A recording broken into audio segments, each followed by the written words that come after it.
njëra prej argumenteve që përdorin ateistët në luftë kundër besimit është kjo, nëse Zoti ekziston dhe është aq i mirë sa e përshkruani ju besimtarët, pse si ndihmon njerëzit kur kanë probleme, kriza, smundje të rënda, gjenocide, masakra, vdekje nga uria për shembull? Ai nuk e kupton se Allah është i gjithë mëshirshëm, është i gjithdijshëm, është edhe i gjithfuqishëm.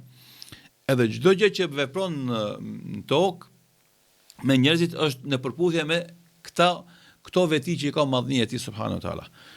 Edhe smundjet, edhe vdekjet, edhe ato janë pjesë e jetës. Nuk ka mundësi njerëzit me jetu pafund. Nuk ka mundësi, duhet me vdek. E dikush vdes nga mosha, dikush vdes nga sëmundja, dikush vdes nga aksidenti, dikush vdes nga uria, dikush vdes nga zullumi i tjetrit. Këtë këto për me nxjerrë në shesh natyrat e njerëzve. Për shembull këtë rast për me nxjerrë shesh deklaratën ateist për me kuptu njeriu i fuqishëm, domethënë mëshirën ndaj doptit, për me kuptu i dopti, do thotë se fuqia nuk është çdo gjë që do me pas njeriu në jetën e vet. E pastaj do thotë kur vdesin njerëzit nga uria për me kuptu çka do të thonë se njeriu me qenë lakmiqar, tu pas miliarda me lakmu edhe më tepër edhe milion njerëz me vdekje mos më ndihmu.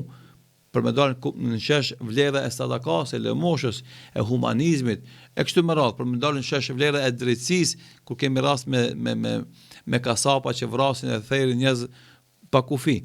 Këtë kjo për me nxjerrë shesh realitetin e njerëzve. I miri me dalë shesh, durimtari me dalë shesh, zullumqari me dalë shesh, lakmusi me dalë shesh, ateisti me dalë shesh, besimtari me dalë shesh, domethënë këtë njerëzit dalin me brendësitë e veta. E s'ka dyshim se këto situata besimtarët janë e para më të lumturit, e dyta do thotë më fituesit në këto betejat e jetës.